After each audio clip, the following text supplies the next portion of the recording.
መውደዱ እንደሰው ቢሆን አልቄ ነበር በስጋት ያልኩኝ ፊቱ ይጠቁር ይሆን ይቀየር ይሆን በማለት ረሱ ግን እንደዚያው ነው እንደ ድሮ እንደ ጥንቱ አባቶቼ እንዳወሩለት እንደተረኩለት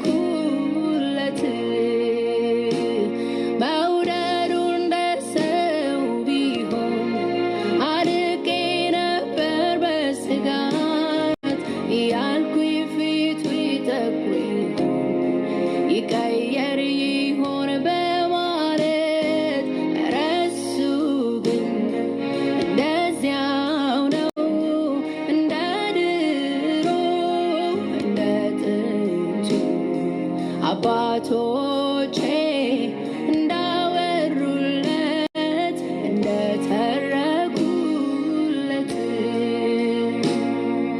ባየው አይለወጥም ፍቅሩ ባየው አይቀዘቅዝም መውደዱ። ሰላም ለእናንተ ይሁን። የተባረካችሁ ቅዱሳን እንዴት ናችሁ? እንደገና እንድንገናኝ የረዳን አምላካችን የተባረከ ይሁን። እንዴት ይዟችሁ? ስለ መንፈሳዊ እድገት ማክሰኞ የጀመርኩት ትምህርት አለና እነኛን የመንፈሳዊ እድገትን ደረጃዎችን አይተን አንድ ሰው አደገ በሰለ ሲባል ምልክቶቹ ምንድናቸው የሚለውን ነው ዛሬ የምናየው። አንድ ሰው መብሰሉ የሚታወቀው አንድ ነገር እንኳን ኮምጣጣ የሆነ ነገር መብሰሉ የሚታወቀው ሲጣፍጥ ነውና ወይ በሰለ ይባላል፣ ጥሩ ነው፣ ኮምጣጣ ነው ብሎ ሰው አስተያየት እንደሚሰጥ መንፈሳዊ ብስለትም የሚለካና የሚታወቅ እንደገና ደግሞ የሚታይ ነው። ስለዚህ ይሄ የሚታየውን መንፈሳዊ ስጦታ የመንፈሳዊ ብስለት ወይም ስፒሪቹዋል ማቹሪቲ ምልክቶቹ ምንድናቸው የሚለውን እንግዲህ ክፍል 3 ድረስ አስተምራችኋለሁ በዚህ መንፈሳዊ ቲክቶክ ላይና ቃሉን ስማ ቲክቶክ፣ እንደገና ደግሞ ዩቲዩብ፣ ፌስቡክ ላይ ያለላችሁ።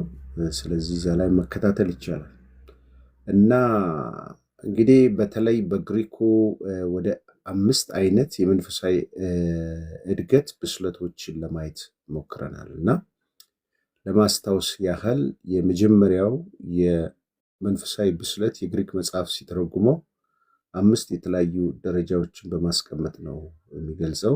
ምናልባት ያለፈውን ትምህርት ለማስታወስ ያህል ነው ይሄንን የምናገረው። አንደኛው ኒፒዮስ በመባል የሚታወቀው ነው። ይሄ ኒፒዮስ የሚባለው ጨቅላ መንፈሳዊ እድገት ላይ ያለ መሆኑን የሚያሳይ ነው። ይሄ በተለይ ከቆሮንቶስ ክርስቲያኖች ጋር በማገናኘት ይህንን መጽሐፍ ቅዱስን የሚተረጉሙ ሰዎች በእንደዚህ አይነት ያስቀምጡታልና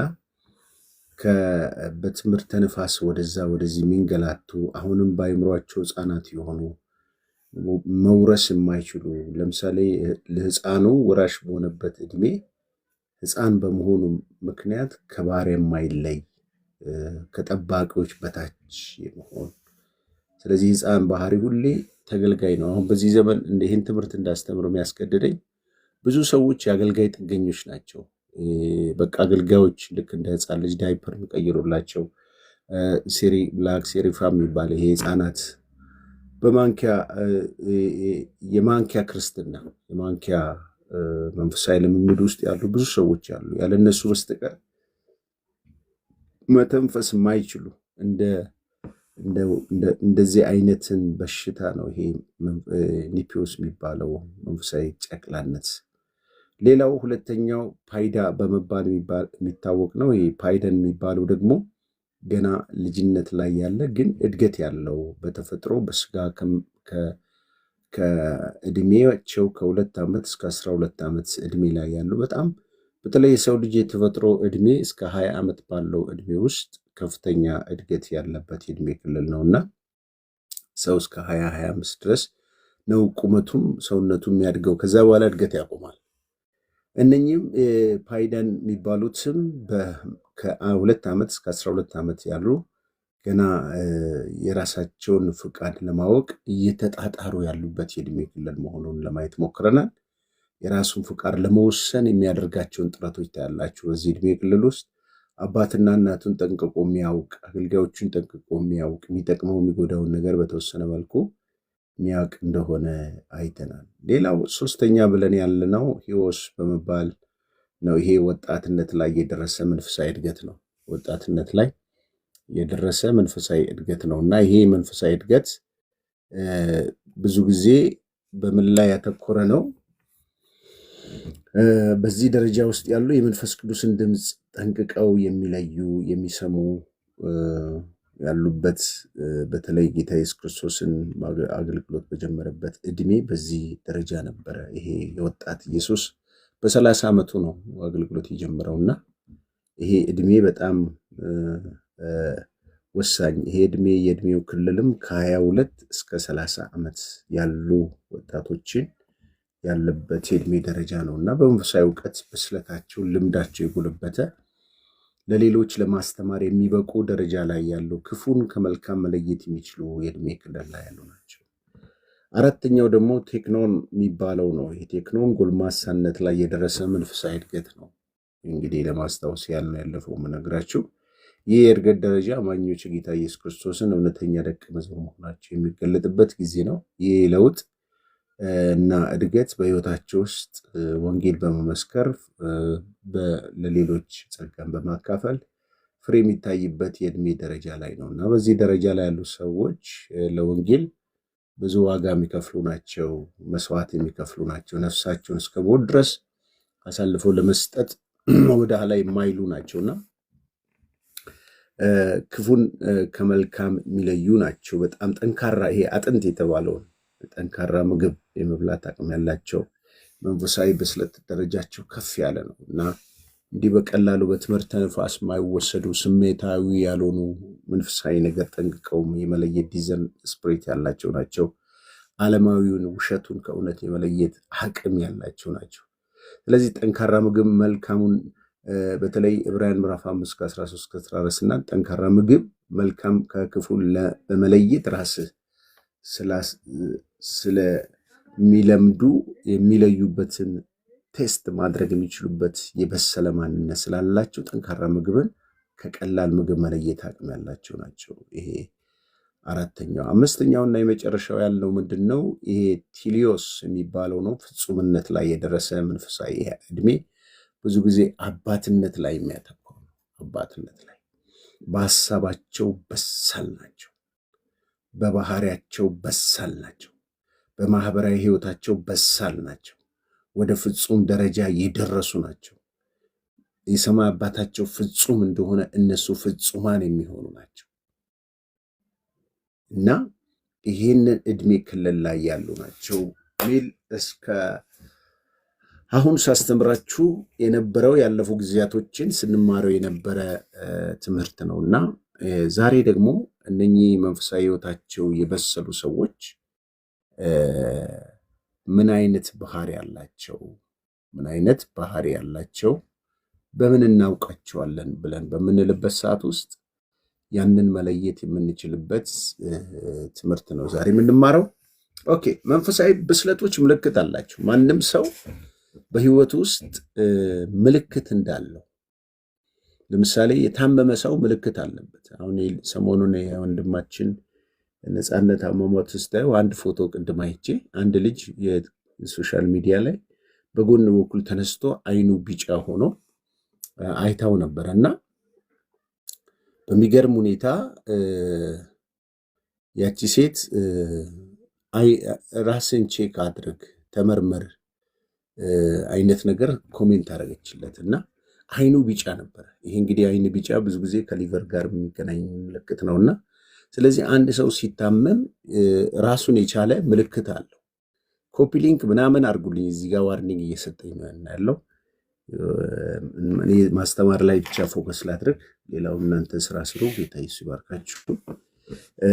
ስለዚህ መንፈሳዊ ብስለታችሁ ምንድን ነው? ምልክቱ እንዴት ነው? እናንተ ሰው በቁመናው በግንባሩ ወይም ደግሞ በንግግሩ በስብከቱ በአገልግሎቱ መንፈሳዊ ብስለትን አውቃለሁ ብሎ ማለት የዋህነት።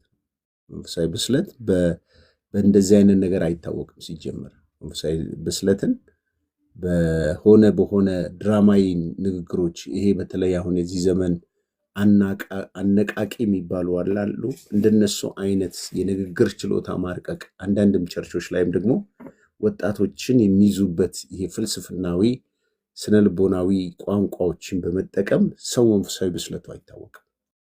ወይም በትልቅ ትምህርት ቤት ኮሌጅ ውስጥ እስከ ማስትሬት ዶክትሬት ድረስ መማር የሰው መንፈሳዊ ብስለት በዛ አይታወቅም። ጥቅስን በመሸምደዱ ተከታታይ ትምህርት በማስተማሩ ወይም የተለየ ነገር በማድረጉ መንፈሳዊ ብስለት አይታወቅም። ታዲያ በምንድን ነው የሚታወቅ? አንድ ሰው መንፈሳዊ ብስለቱ ላይ እንደደረሰ የሚያሳዩ ምልክቶች አላቸው። አንደኛ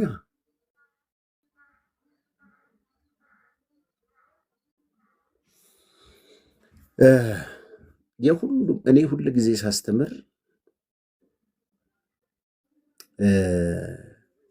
ክርስቶስ የመንፈሳዊ ብስለት መለኪያው፣ ምናልባት የምትጽፉ ሰዎች ይህን ጥቅሱ ላንብብላችሁ። ክርስቶስ በተመላለሰበት ክርስቶስ በኖረበት መኖር የሚችል ሰው ነው መንፈሳዊ ሰው በሰለ የሚባለው። ቅድም እንዳልኩት ማንም ይላል ዮሐንስ ሲጽፍልን አንደኛ ዮሐንስ ምዕራፍ 2 ላይ ቁጥር 6 ላይ የመንፈሳዊ ብስለት መለኪያው ክርስቶስ በተመላለሰበት መመላለስ ነው። አለቀ። ይሄው ምን ይላል? ቁጥር 5 ጀምሬ ላንብብ። አንደኛ ዮሐንስ ምዕራፍ 2 ከ5 እስከ 6 ቃሉን ግን የሚጠብቅ ሁሉ በእርሱ የእግዚአብሔር ፍቅር በፍጹም ተፈጽሟል ይላል። በእርሱ እንዳለ በዚህ እናውቃለን። በእርሱ በጌታ እንዳለ በዚህ እናውቃለን ይልና የሚገርም እኮ ጽሑፍ ነው። እንዲህ ይላል፣ በእርሱ እኖራለሁ የሚል እርሱ እንደተመላለሰ ራሱ ደግሞ ሊመላለስ ይገባዋል ይላል። ተመልከቱ። ይሄ ነው ክርስትና ወንድሞች እህቶች።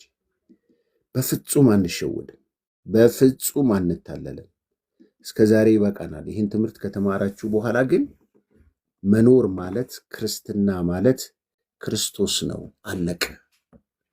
ክርስትና ማለት ሃይማኖተኛ ፕሮቴስታንት ወይም ኦርቶዶክስ ምናምን መሆን አይደለም። ክርስትና ማለት በእርሱ ኖራለሁ የሚል በጌታ ነኝ የሚል ሰው እርሱ እንደተመላለሰ ጌታ እንደተመላለሰ ራሱ ደግሞ ሊመላለስ ይገባዋል። 4 ነጥብ። ቃሉን የሚጠብቅ ሁሉ በእርሱ የእግዚአብሔር ፍቅር በእውነት ተፈጽሟል ይልና በእርሱ እንዳለ በዚህ እናውቃለን ይላል። ሰው በጌታ መኖሩ የምናውቀው በቃሉ ውስጥ መኖር ሲችል፣ በጌታ በተመላለሰበት መመላለስ ስንመላለስ፣ በፍቅር ተመላለሱ ይላል፣ በመንፈሳዊ አንድነት ተመላለሱ ይላል፣ እንደሚገባ ተመላለሱ ይላል፣ ለወንጌል እንደሚገባ ተመላለሱ ይላል፣ በቅድስና ተመላለሱ ይላል። ይሄ ተመላለሱ ብዙ ነው። ክርስቶስ የተመላለሰው እሱን ሳይኖር ድራማቲክ በሆነ የመድረክ አክተርነት ወይም የቸርቹን ጠቅላላ አገልግሎት ተሸክሞ ስለኖርን መንፈሳዊ ብስለት አይባልም። እንዳትሸወዱ። የተቀባ ማኖፍ ጋድ የተለቀለቀ ምንም። እኔ ወደፊት ስለ ቅባት አስተምራችኋለሁ። ማናችንም በክርስቶስ ዳግም የተወለድን የክርስቶስ አካል የሆንን በአዲስ ኪዳን ውስጥ ሁላችን አገልጋዮች ነን። በመንፈስ ቅዱስ ተቀብተናል። በሁለተኛ ቆሮንቶስ ምዕራፍ 1 ቁጥር 20 እና 21 ላይ ማንበብ ይቻላል። ቅባቱን ተቀብለናል። አንደኛ ዮሐንስ ምዕራፍ 2 ቁጥር 20 እና 27 እናንተ ከተቀበላችሁት ቅባት የተነሳ እርሱ ያስተምራችኋል። እናንተ ውስጥ ቅባት አለ። ተቀብታችኋል የሚለው ቃል ኃይልን ተቀብላችኋል ነው። ቅባት ሲባል ሌላ ይሄ ዘመዶቻችን የሚያፈሱት ዘይት አይደለም። ቅባት ትርጉሙ መንፈስ ቅዱስ ማለት ነው። ምንም አናመናፍሰው። አለቀ። ታዲያ አልተቀባውም ማለት ምን ማለት ነው? መንፈስ ቅዱስን አልተቀበልኩም፣ በልሳን አልተሞላውም፣ ወይም የእግዚአብሔርን ኃይል አልተለማመድኩም ማለት ነው። ይሄ ካልሆነ በስተቀር ተቀብታችኋል፣ ለእግዚአብሔር ዓላማ ተለይታችኋል። ስለዚህ የሚያስፈልገን ታዲያ ምንድን ነው የምትለን ብትሉ፣ በእርሱ ኖራለሁ የምትሉ ከሆነ አድጌያለሁ በስያለሁ ካልከኝ ምንም ዘራፍ ማለት አያስፈልግም። ክርስቶስ በተመላለሰበት ልንመላለስ ይገባል። ይሄ ነው መንፈሳዊ እድገት መለኪያው። ሌላው በግልጽ የሚናገር ቀለል ያለ ትምህርት ነው የማስተምረው፣ አላወሳስብም። ወንጌላችን የአዲስ ኪዳን መጋረጃው ተነስቶልናል። የምናካብደውም ትምህርት የለንም። ቀላል ነው። የኢየሱስን የተራራውን ስብከት ስትመለከቱ ሲምፕል፣ ማንም ሰው ሲያነበው እንዲገባው፣ ይልቁኑ ጳውሎስ የሚጽፋቸው መልእክቶች ግራ ያጋባሉ እንጂ ይሄ ነው። ስለዚህ ሌላው የአንድ ሰው የመንፈሳዊ ብስለት ስፒሪቹዋል ማቹሪቲው ደርሷል አድጓል የምትሉት ምንድን ነው ብትሉኝ ግልጽ ነው። የመንፈስ ፍሬ ማፍራቱ ነው።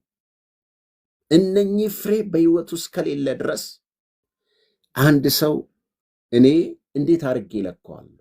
ይኸውላችሁ የመንፈስ ፍሬ ግን ፍቅር፣ ደስታ፣ ሰላም፣ ትዕግስት፣ ቸርነት፣ በጎነት፣ እምነት፣ የዋህነት፣ ራስን መግዛት እና እንደዚህ ያሉትን የሚከለክል ህግ የለም።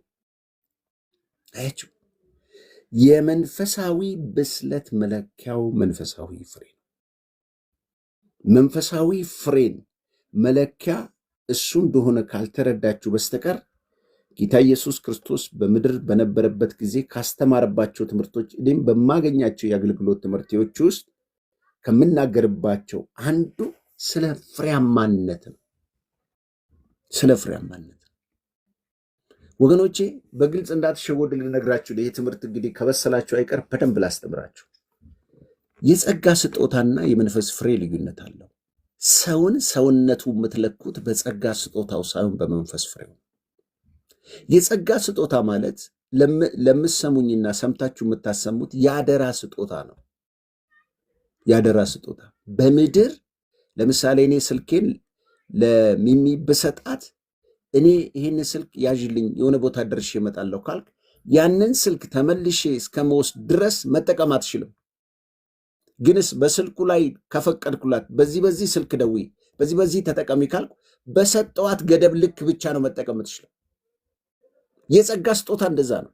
ከጌታ ከኢየሱስ ክርስቶስ ከመንፈስ ቅዱስ የተሰጠን መንፈስ ቅዱስ እንደሚፈቅድ ለእያንዳንዱ የሚሰጠው የጸጋ ስጦታ በአደራ የተቀበልነው ስጦታ ነው። ጌታ ኢየሱስ ክርስቶስ እንዲህ የሚመስል ትምህርት በማቴዎስ 25 ላይ አስተምሯል። በአንድ ከተማ ውስጥ ስለነበረ ሰው ይናገርና 5 መክሊት፣ 2 መክሊት፣ 1 መክሊት ሰጥቶ እናያለን። እና ያ የሰጠው መክሊት ተመልሶ ያ የተሰጠውን ለነኛ 5ም 2ም 1ም የሰጣቸው ሰዎች መልሶ በመጨረሻ ጊዜ ሲጠይቃቸው እናያለን። 5 የተሰጠው 5 አተረፈ፣ 2 የተሰጠው 2 አተረፈ፣ 1 የተሰጠው ቀበረው። ለምን ቀበርክ ስትለው አንተ ሳትዘራ ምታጭድ እንደሆንክ ስላወቅኩኝ ፈራውና ቀበርኩታል። ለምን ለሌላ ሰው እንዲያተርፍበት አልሰጠውም? አንተ አመፀኛ ሀኬተኛ ነው። የተሰጠህን አደራ በአግባብ ስላልተወጣ ወደ ጥርስ ማፋጨት ይጥለዋል አለው። ተናገረው፣ ገሰጸው፣ ለ2 ይከፍለዋል አለው። አያችሁ፣ የተሰጠን በአደራ የተሰጠን የምንጠየቅበት ነው የጸጋ ስጦታ። እናንተ ጋር አገልግሉ ስትባሉ እግዚአብሔር ሁሉ ሰባኪ አይደለም፣ ሁሉ ትንቢት ተናጋሪ አይደለም፣ ሁሉ ዘማሪ አይደለም፣ ሁሉ ፓስተር አይደለም፣ ሁሉ መጋቢ አይደለም። ለእያንዳንዳችሁ መንፈስ ቅዱስ በክርስቶስ አካሉ ስትኖሩ የተሰጣችሁ ስጦታ ነው። ያንን ስጦታ አንድ ቀን ትጠየቁበታላችሁ። አሁን የሚጠይቃችሁ ሰው ቤታችሁ ስለምታመልኩ ቸርች ደርሳችሁ ስለምትመጡ ማትጠየቁ ከመሰላችሁ ሁላችሁም በነጩ ዙፋን ፍርድ የምትቆሙበት ጊዜ አለ። በምድር በነበረብሽ ቆይታ ውስጥ የሰጠውሽ እንዴት አደረክ፣ የሰጠው እንዴት አደረክ ተብለን ምንጠየቅበት ታይማል። እሱ ነው ያደራ ስጦታ የሚባለው። እኔ ላስተምራችሁ የመንፈሳዊ ብስለት መለኪያ የጸጋ ስጦታ አይደለም ነው። ይሄ እንዳይጠፋባችሁ። ታዲያ ምንድን ነው ካላችሁ የመንፈስ ፍሬ ነው መለኪያው። የመንፈስ ፍሬ እንዴት እንደሆነ ላሳያችሁ። ጌታ ኢየሱስ ክርስቶስ ዛፍ በፍሬው ይታወቃል ይላል። አገልጋይ በፍሬው፣ ክርስቲያን በፍሬው ይታወቃል። ግልጽ ነው። አገልጋይም በፍሬው፣ ክርስቲያንም በፍሬው፣ ባለትዳር በፍሬው፣ ሰራተኛው በፍሬው፣ ሁሉ በፍሬው ነው የሚታወቀው።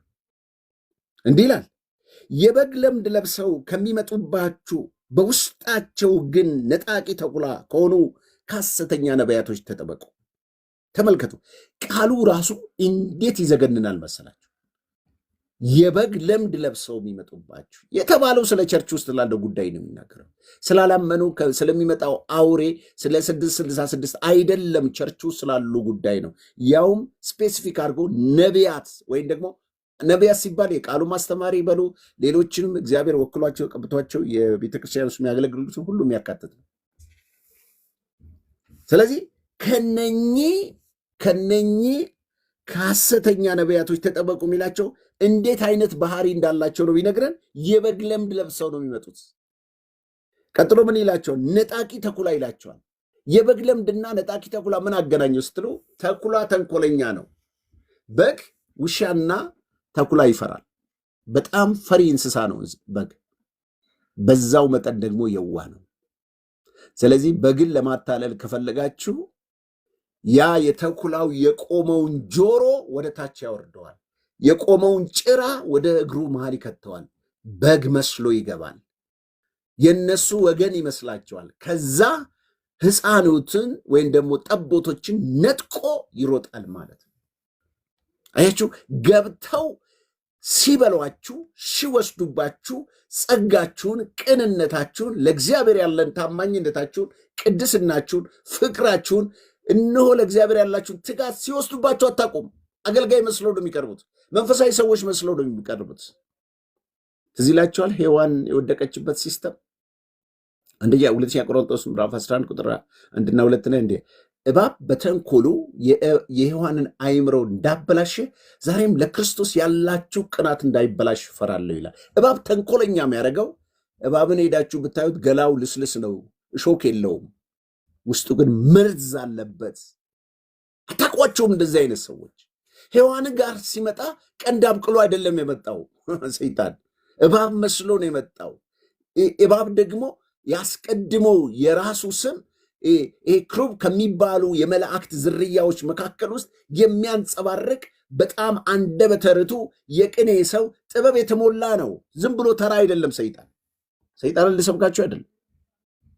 ይሄ ሞኝ ክርስቲያኖችን አንዳንዶች እየገቡ ይላል ጢሞቴዎስ ላይ ሞኝ የሆኑትን እህቶችን ያታልላሉ ይላል። እኔ አይደለም ያልኩት። የዋህ የሆኑትን እህቶች ይበላሉ። ብዙ በተለይ በዚህ ከአረብ ሀገር የሚመጡ በዚህ በኤርትራ በአውሮፓ በጣም ጌታን የሚወዱ ቅን የሆኑ እህቶች አንድ ጊዜ በጣም ጽድቄ ማውራት ሳይሆን አንዴ ኖርዌይ አገልግሎት ላይ ብርሃን ወንጌል ቸርች ላይ ትልቅ ቸርች ነው።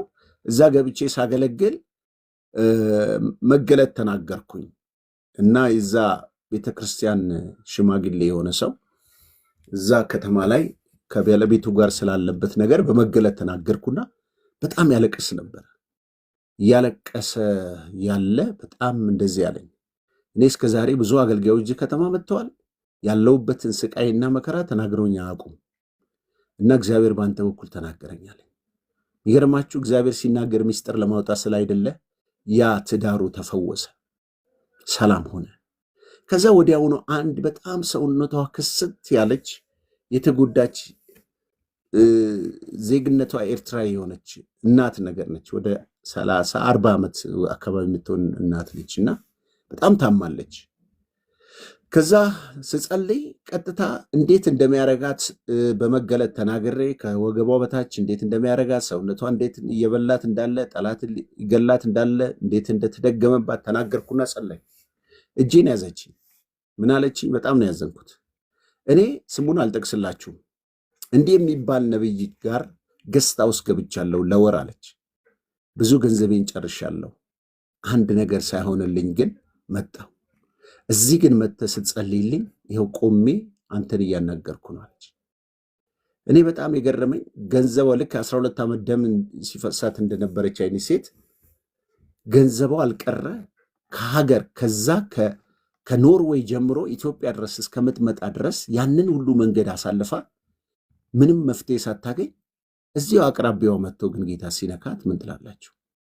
አያችሁ፣ እንደዚህ የዋ የሆኑትን እህቶች ለጌታ የጌታን ፈውስ የጌታን መድኃኒት ናፍቀው ብራቸውን ገንዘባቸውን ብዙ ነገር አድርገው ዋጋ የከፈሉ ሰዎች ምንም ነገር ሳያገኙ ብራቸው ተበልቶ ጤንነታቸው ተበልቶ ጊዜያቸው ተበልቶ አንዳንዶች ሁሉ የሞቱ አሉ። አንዳንዶች መድኃኒታቸውን ጥለው የመጥፎ ጉዳት የደረሰባቸው ሰዎች አሉ። ይሄን የሚያደርጉት እነማን ናቸው? የበግ ለምድ ለብሰው የሚመጡ ነጣቂ ተኩላዎች ናቸው። ስለዚህ ዛሬ እንደነኛ አይነት ሰዎችን በጸጋ ስጦታ ስም ባህሪያቸውን ስለማናውቅ ህይወታቸውን ስለማናውቅ መንፈሳዊ ነገርን ለምን ዓላማ እንደሚጠቀሙበት ስለማናውቅ የጌታ ስም ስለተጠራ ጸሎት ብቻ ስለተባለ ማንም ተነስቶ እንዲጸልይላችሁ አትፍቀዱ። ማንም እጁን ጭኖ እንዲጸልይላችሁም አትፈልጉ። ማንም በስልክ አጋንንታዊ ነገር ውስጣችሁ እንዲያስገባ አትፍቀዱ። እባካችሁ እናንተ በክርስቶስ ኢየሱስ ዳግም የተወለዳችሁ የደሙ ፍሬዎች ናችሁ። ቢያስፈልግ መንፈስ ቅዱስ ከእናንተ ጋር አለ። ቢያስፈልግ ቃሉ አለ። ቃሉን እንደው ጸልያችሁ እጃችሁን በራሳችሁ ላይ ብትጭኑ እግዚአብሔር ይፈውሳችሁ። ስለዚህ እነኚህ ታዲያ እንዴት ነው መለያቸው ብትሉን፣ ከፍሬያቸው ታውቋቸዋላችሁ። ከእሾክ ወይን ከኩርንችትስ በለስ ይለቀማልን ይላል። አያችሁ፣ መንፈሳዊ ፍሬነት መንፈሳዊ ብስለት በፍሬ የሚገለጥ ነው ምላችሁ። ለዚህ ነው ምንም ክፉ እሾክ መቼውን በለስን አያፈራም። ምክንያቱም ባህሪው አይደለማ። ከኩርንችት በለስ አታገኙ በፍጹም።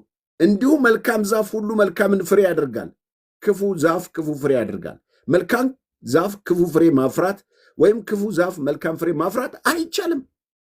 መልካም ፍሬ የሚያደርግ ሁሉ ይቆረጣል፣ መልካም ፍሬ የማያደርግ ሁሉ ይቆረጣል፣ ወደ እሳት ይጣላል። ስለዚህ ከፍሬያቸው ታውቋቸዋላችሁ። እንዴት እንወቃቸው? እንቀጥል። እንዴት እንደምታውቁ ላሳያችሁ። እናንተ አይደለም ጌታ ኢየሱስ ክርስቶስ እነኝን ለይቷቸው አስቀምጧቸዋል። በሰማይ ያለውን የአባቴን ፍቃድ የሚያደርግ እንጂ ጌታዬ ጌታዬ የሚለኝ ሁሉ መንግሥተ ሰማያት የሚገባ አይምሰላችሁ። በዚያን ቀን ብዙዎች አዳምጡ፣ ብዙዎቻችን የምንታለልበት ጌታ ሆይ በስምህ ትንቢት አልተናገርንም? አሁን ይሄን ያየ ሰው ትንቢት የሚናገር ሁሉ ፍሬያማን ነው ብሎ ይላል። ትንቢት በመናገር ፍሬያማነት አይታወቅም። በስምህ አጋንንት አላወጣንም? አጋንንት ስላወጣ ሰው ፍሬያማነቱ አይታወቅም። በስምህ ብዙ ተአምራት አላደረግንም? ተአምራት ስላደረገ ሰው ፍሬያማነቱ አይታወቅም ይሉኛል። ተመልከቱ፣ ፍሬ አልባ አገልግሎት። የዛን ጊዜ ከቶ አላውቃችሁም እናንተ አመፀኞች ከኔ ራቁ ብዬ መሰክርባቸዋለሁ። ፍሬ አልባ እድገት፣ ፍሬ አልባ ክርስትና፣ ፍሬ አልባ አገልግሎት፣ ፍሬ አልባ ትዳር፣ ፍሬ አልባ ማንኛው መንፈሳዊነት መጨረሻው አላውቃችሁምነት ይመጣል። ካለመታወቅ እግዚአብሔር ይጠብቀን። ይህን ትምህርት እንድትማሩ እግዚአብሔር እድል ሲሰጣችሁ ፍሬ አድርጉ፣ ፍሬያማ ሁኑ። የእድገታችሁ መለኪያ ፍሬያማነት ይሆኑ። ይሄ ነው። አንደኛው ክርስቶስ በተመላለሰ መመላለስ ነው ምልክቱ። ሁለተኛው ደግሞ የመንፈስ ፍሬ ወይም ደግሞ ፍሬያማ መሆን ነው። ሶስተኛው ደግሞ መንፈሳዊ መለየት ነው። መንፈሳዊ መለየት። እባካችሁ በጣም ስለመወዳችሁ ስለማከብር ማናችሁን ምን ያላውቅም። እዚህ ውስጥ የተወሰኑ አንዳንድ እህቶች ማቃችሁ አላችሁ፣ በስጋም ማቃችሁ፣ በዙም አገልግሎቴ ውስጥ ማቃችሁ አላችሁ። መልካችሁንም ባላውቅም ማቃችሁ አላችሁ። ጌታ ይባረክ።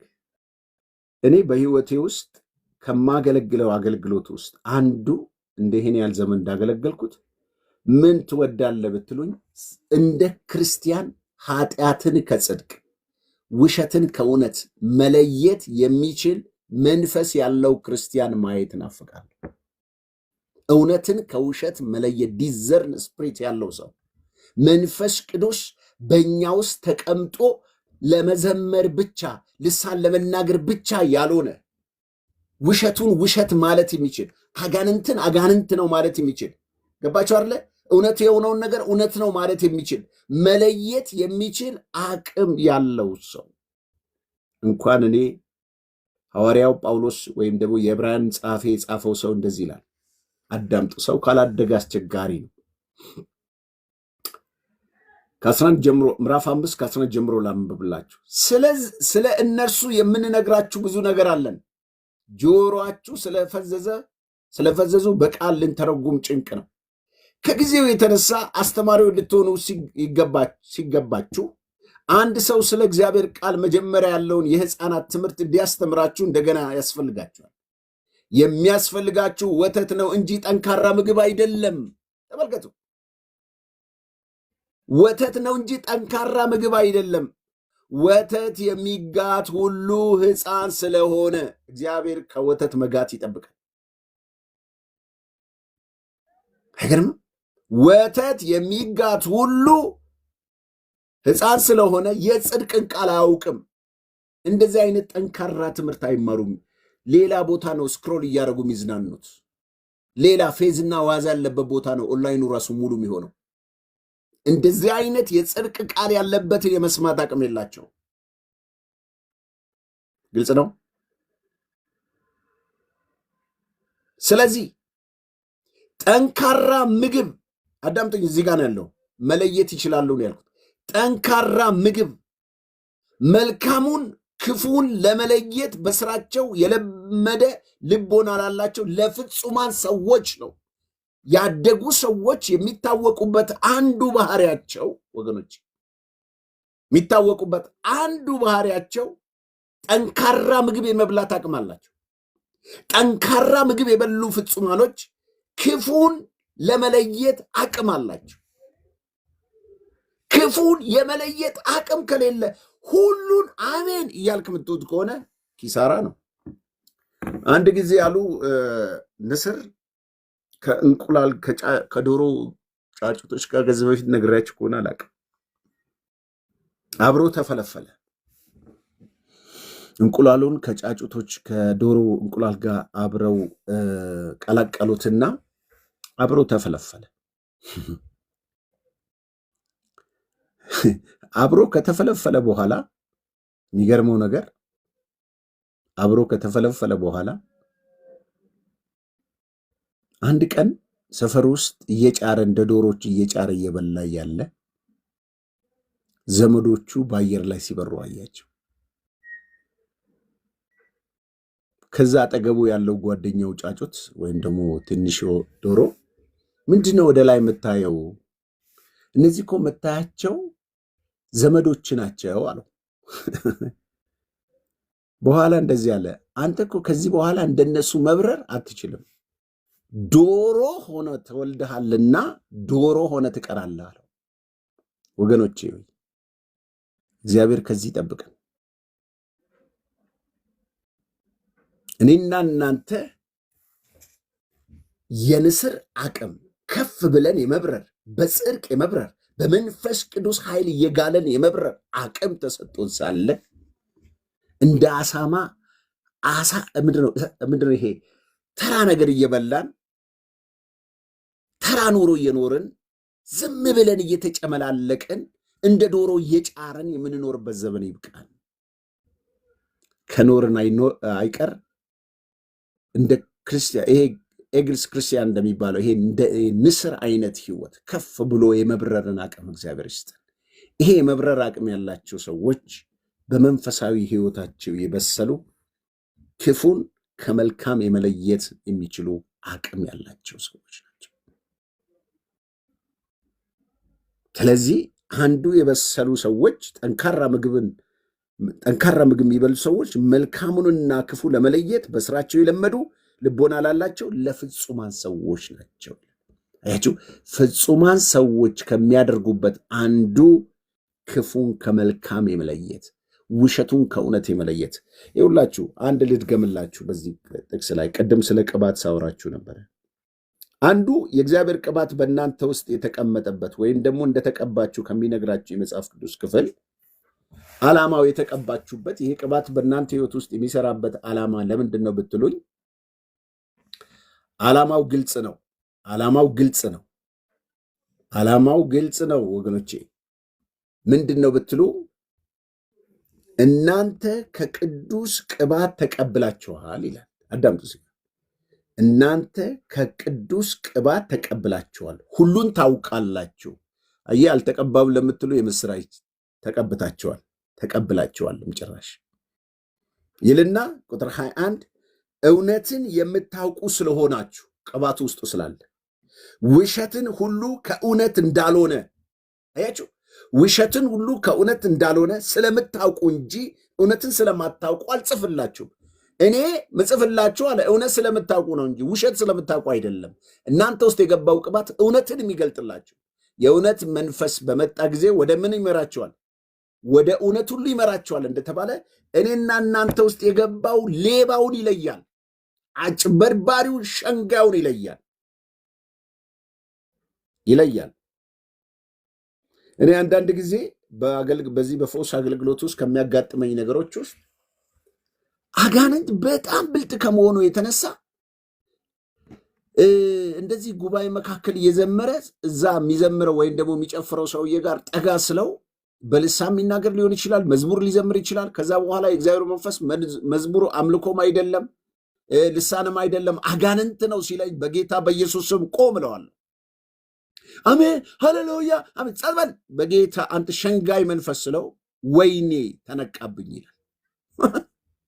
ተነቃብኝ።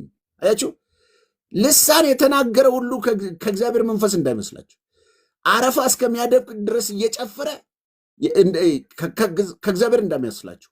እኔ እርግጠኛ ነኝ አንዳንድ ቸርች ላይ አንዳንድ ሁኔታ ላይ ሰዎችን ጠጋ ብሎ እንጂ ቢጨነ ጉባኤ ሙሉ ሊወድቁሉ ይችላል። አላውቅም። ለምን መሰላችሁ? የእግዚአብሔር መንፈስ ባለበት አርነት በዛ አለ ነው የሚለው። ስለዚህ ሰው ልዩ ልዩ አገልግሎት ልዩ ልዩ እንደው እሷ ተቀጣጥላ እሷ በጣም በልሳን ስትናገር እሷ ስትዘምር መች ቴስት ተደረገች? መች ፕሮፍ ተደረገ? ሰው እኮ በዓመት እንኳን አንድ ሄዶ ሆስፒታል ቼክ መደረግ አለበት። የትም ከቸርች ቸርች እየዞሩ ከዝማሬ ዝማሬ እያሉ የዝማሬ አምልኮ ምናምን የወርሺፕ ታይም እያሉ ብዙ ነገር ከመጨፈር ይልቅ ቁጭ ብሎ እንደዚህ የሚማር ሰው እጅ ተጭኖ እየተጸለየለት አጋንንት ካለበትም እየተመከረ ክፉ ባህሪ ካለበት እየተገሰጸ እስካልወጣ ድረስ ሰው ነፃ መሆኑ በምን ይረጋገጣል? ስለዚህ ወንድሞቼ ሆይ እናንተ ውስጥ የመለየት ቅባት አለ። የበሰለ ሰው አንዱ ባህሪው መለየት ነው። ሌላው ምንለይበት እንግዲህ ከዚህ በኋላ አንድ ሰው በስሏል አድጓል ስትሉ ሶስት ነገር እየነገርኳችሁ ነው። አንደኛ ክርስቶስ በኖረበት መኖር፣ ክርስቶስ በተመላለሰበት መመላለስ። ሁለተኛ የመንፈስ ፍሬ በግልጥ መታየት አለበት። ሶስተኛ መንፈሳዊ መለየት ብቃት፣ መንፈሳዊ የመለየት ብቃት። ሌላው አራተኛው ደግሞ ትህትና እና ተማሪነት። ትህትናና ተማሪነት በደንብ አዳምጡ። ትህትና ማለት ኢየሱስ ክርስቶስ ከኢየሱስ ትምህርት ቤት ሰው ተምሮ ሲመረቅ የሚያገኘው ጋውን ነው። ወይም ደግሞ ልክ ሰው ሲመረቅ የሆነ የሚሰጠው ሰርተፍኬት አለ አይደለ? ኢየሱስም አስተምሮ ያስመርቃል። ኢየሱስም ትምህርት ቤት አለው። እናንተ ደካሞች ሸክም የከበዳችሁ ሁሉ ወደ እኔ ነው፣ እኔ አሳርፋቸዋለሁ። ቀንበሬ በላይ ተሸከሙ፣ ከኔ ተማሩ። የኢየሱስ ኮሌጅ እንደዚህ ብሎ ይጣራል። ከኔ ተማሩ። በስያለሁ፣ አድጌያለሁ። እንደኔ ማን አለ? እንደኔ ማን አለ? ጀግና አለ? ማን የተቀባ አለ? ማን እንደኔ ጌታን የሚወዳል? ማን እንደኔ የሚያገለግላለ? ጥሩ ና እዚህ ትምህርት ቤት ግባ እስቲ፣ ከኔ ተማሩ። ምን ልታስተምር? እኔ የዋህ በልቤ ትሁት ነኝ። አያችሁ፣ እቺ ትህትና ምንጯ የት ጋር ነው? አፍጋ አይደለችም። ድራማቲክ የሆነ ክርስትና አይደለም። የመድረክ አንበሳነት አይደለም። ከልብ የሚወጣ ትህትና። የእውነተኛ ትህትና ባህሪ መነሻው ልብ ነው። የእውነተኛ ትህትና ባህሪ ከክርስቶስ ምንጭ የተቀዳ ነው። ከሆነ አገልጋይ ከሆነ ሰው አይደለም። የተንሻፈፈ ክርስትና ነው እያካሄድን ያለ ነው። ስለዚህ ኢየሱስ ምን አለ? እኔ የዋህ ነኝ በልቤም ትሁት ነኝ ይላል። ይሄ የዋህነትና ትህትና ከኢየሱስ የተማረ እንደዚህ ከኢየሱስ የተቀዳ ትህትና ያለው ሰው የሚማር ሰው ነው። ለምሳሌ ከኔ ተማሩ ምትልና የዋህ ምትል ቃላለች። ሰው ለመማር ዝቅ ማለት ይችላል። እስቲ አሁን አንድ ሰውን ጥሩና አጠገባችሁ ያለው ሰው ይህን ፕሮግራም እንደጨረሳችሁ የሆነ ሰውን ጠርታችሁ በጣም አገልጋይ ነው፣ በጣም እንደው አንቱ ነው፣ እስቲ አንድ ቃል ልንገርህ፣ እስቲ ልምከርክ፣ እስቲ ላስተምር በዩት። ማን? አንቺ? እኔን? ወይ ጉድ! ትዝ ይላችኋል። አይነ ስውሩ ልጅ አይኑ ከበራ በኋላ ፈሪሳውያኖችን በጣም በእግዚአብሔር ቃል ይላቸው ጀመርና ምን ነው እናንተ የእሱ ደቀ መዝሙር ልትሆኑ ፈለጋችሁ እንዴ ሲላቸው ሂድ አንተ በኃጢአት የተወለድክ እኛ የኢየሱስ ደቀ መዝሙር የሙሴ ደቀ መዝሙር ነን፣ ጭራሽ እኛን ልታስተምር ትፈልጋለህ እንዴ ብለው ገሰጹት። የስድብ ቃል ሁሉ ተናገሩት። ለምን? ራሳቸውን የእውቀት ጣራ ላይ ያስቀመጡ ሰዎች። ለዚህ ነው ጌታ ኢየሱስ ክርስቶስ እነኚህ ጸሐፍት ፈሪሳውያኖችን እናንተ ጸሐፍት ፈሪሳውያን የእውቀትን ቁልፍ ይዛቸዋል፣ ወይ አትገቡ ወይ አታስገቡ ይላል። ወይ አይለወጡ ወይ አይለውጡ። እንቅፋት የሆነ ህይወት ማለት ነው። ስለዚህ ሰው ከትንሽ ሰው መማር ይችላል። ከትንሽ ሰው ከእብድ እንኳን ሊማር ይችላል። ተማር ካለው በሳር አልማር ያለ ሰው በአሳር ይማራል እንደተባለ እኮ ግልጽ ነው። ላስተምራችሁ የሚላችሁን ሰው አትጥሉ። ኑና ተማሩ የሚላችሁን ሰው አትጥሉ። ናስቲ ልምከረ እኔ በዚህ ዘመን አገልግሎቴ ውስጥ በጣም ምክር የሚወዱ አስተያየት የሚወዱ አገልጋዮችም ሰዎችንም ብዙ ጊዜ ትኩረት የምሰጠው አገልጋዮችን የማሳደግ ነገር አለኝና እንደዛ አድርጋለሁና ማይወድ የሚከፋው ሰው አለ። ይቆይና ልክ ነህ እኮ ባለፈው ግን አንተ ያልክ እኔ ዝም ብዬ ነው የተቃወምኩ ይላል። አያችሁ፣ መማር ጥሩ፣ መማር የትህትና ምሳሌ ነው። ጌታ ኢየሱስ ክርስቶስ እኮ ቁጭ ብሎ ከፈሪሳውያን እግር ስር በ12 ዓመቱ ቁጭ ብሎ ተምሯል። ጳውሎስ ከገማልያል እግር ስር ቁጭ ብሏል። እነ ጢሞቴዎስ ከጳውሎስ ስር ተምሯል። እነ ኤልሳ ከኤልያስ ስር ተምሯል። እነ ኢያሱ ከሙሴ ስር ተምሯል። ቁጭ ብሎ መማር ጥሩ ነው። ሳይማሩ ያስተማሩን ቤተሰቦቻችን እንዳትባሉ፣ ሳይማሩ ያስተማሩን አገልጋዮች እንዳትባሉ። እግዚአብሔር ተምራችሁ አስተማሪዎች ያድርጋችሁ። መማር ትህትና። እኔ ከዲፕሎማ ጀምሮ እስከ ማስተርስ ተምሬ ስጨርስ ክላስ ገብቼ ነው የተማርኩት። በጣም ከሚደንቀኝ ነገር ከአስተማሪዎች ጋር የተለየ ኢንቲሜንሲ ነበረኝ። ምን ያስቀናኛል? እንደዚህ አሁን እናንተን ላስተምር የበቃውበትም አንዱ ከፊት ለፊት ያሉ አስተማሪዎች ሲያስተምሩት አንዳንዶቹ ህይወታቸውን ነው የሚያስተምሩት። ትምህርቱን ብቻ የሚያስተላልፉባቸው እውቀት ጭምር ያስተላልፉባቸዋል። እና ቅናት። አሁን በመጨረሻ ላይ የተማርኩበት አንድ ዶክተር ሁልጊዜ እኮ የኔ ሞዴል ነው ይለዋል። ትምህርት አሰጣጡ ተማሪዎችን የሚቀርብበት እንደገና ከትምህርት በኋላ እንግዲህ ዶክተር ሆኖ ካፌ ይጠራንና አብረውን ካፌ አጋጭ ይለንና ሳንቲም አዋተን እዛው ኬኩን ቡናውን ማኪያቶን እንጠጣለን። ቁጭ ብለን ካፌ እንጫወታለን። መሀላችን ቁጭ አርገደው እንሳሳቃለን። ደግሞ ክላስ እንገባለን። ይሄ ዶክተሬት ነው፣ የበላይ ነው፣ ያወቀ ነው ምናምን የለም። አያችሁ፣ ኢየሱስም እንዲሆኑ ነው የተማረው። ሌሎችንም ያስተማረውም የተማረውም እንደዛ። ኢየሱስ አይታችሁ ከሆነ የተራራ ስብከት በሌሎች ትምህርት ላይ ሲያስተምር ከሰዎች ጋር ከኃጢአተኛ ከቀራጮች ጋር ተሰባስቦ ነበረ ቁጭ ብሎ የሚያስተምር። አያችሁ፣ የሚማር ልብ ይኖራል። ትምህርት ጥሩ ነው ወገኖች። ትምህርት የትህትና ምልክት ነው። ስለዚህ አንድ ሰው ትሁት መሆኑ የምታውቁት፣ የበሰለ መሆኑ የምታውቁት ትሁት ሲሆን ነው። ትሁት ቃሎችን ሁሉ ይቀበላል። ትሁት ክፉን ነገርን በመልካም ያስባል። ትሁት ለሌሎች መኖር፣ እሱ ግን ዝቅ ማለት። ኢየሱስ አይታቸዋል። የትህትናው ጥጉ የገዳዮቹን እግር ያጥብ ነበረ። አሳልፎ የሚሰጠውን የይሁዳን እግር ያጥብ ነበረ። የከሃዲውን የጴጥሮስን እግር ያጥብ ነበረ። ጆሮ የሚቆርጠውን ሁሉ ያጥብ ነበር። ብዙ ነገር ያደረጉት እንደኛ ድብልቅልቅ ያሉት እንደ ቶማስ አይነቱ ወግቼ ካላየው አላምን የሚለውን እግር ያጥብ ነበረ። ዝቅ ብሎ አምላክ ሆኖ ሳለ፣ ጌታ ሆኖ ሳለ ከሁሉም በታች ራሱን ዝቅ አርጎ ያስተምር ደግሞም ይኖር ነበረ። ወገኖቼ ክርስትና ይሄ ነው ዋካችሁ። ከዚህ ውጭ ክርስትና የለም። ከዚህ ውጭ ክርስትና የለም። ክርስትና ክርስቶስ ነው ያልኳችሁ ለዚህ ነው። ጌታ ኢየሱስ ይባረክ። ሌላው ይህን ተናግሬ የሚቀረውን ደግሞ የሚቀጥለው ሳምንት መንፈሳዊ ብስለት የሚለውን ምልክቶችን ስንት ላይ ደርሻለሁ? 4 ነግሬያቸዋለሁ። 5ኛ ልንገራችሁና 5 ይቀረናል። የሚቀጥለው ጊዜ እናያለን። በዚሁ በማክሰኞ ከ11 ሰዓት ጀምሮ መታችሁ ተካፈሉ። ለሌሎች ሼር አድርጉ። ፎሎ ያላረጋችሁኝም ፎሎ አድርጉ። ከዛ ወደ ጸሎትና ወደ ምን ቀረልሽ የሚባል ጥያቄ እንገባለን። ምን ቀረልህ?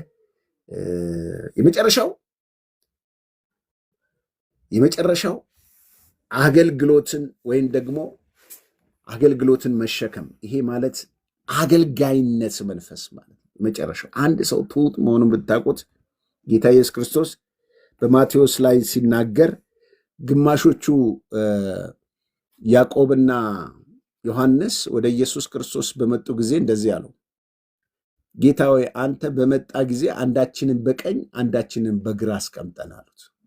አንዳችንን በቀኝ አንዳችንን በግራ አስቀምጠን ሲሉት አጠገቦቹ ያሉት ሌሎቹ ደቀ መዛሙርቶች አንጎራጎሩ ይላል።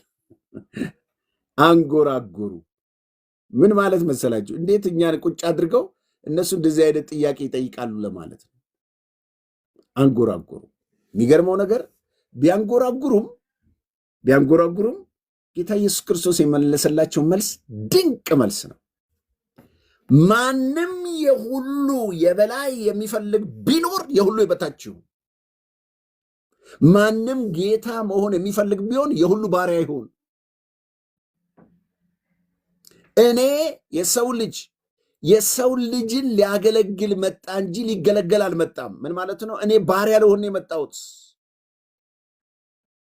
እናንተን የሚያስደስታችሁን ነፍሱን ስለ ሌሎቹ ቤዛ አድርጎ የሚሰጥ ነው አገልግሎት። ለሌሎች ጥቅም የሚኖር ነው። እስቲ በሬ የሚባለውን እንስሳ አስቡት።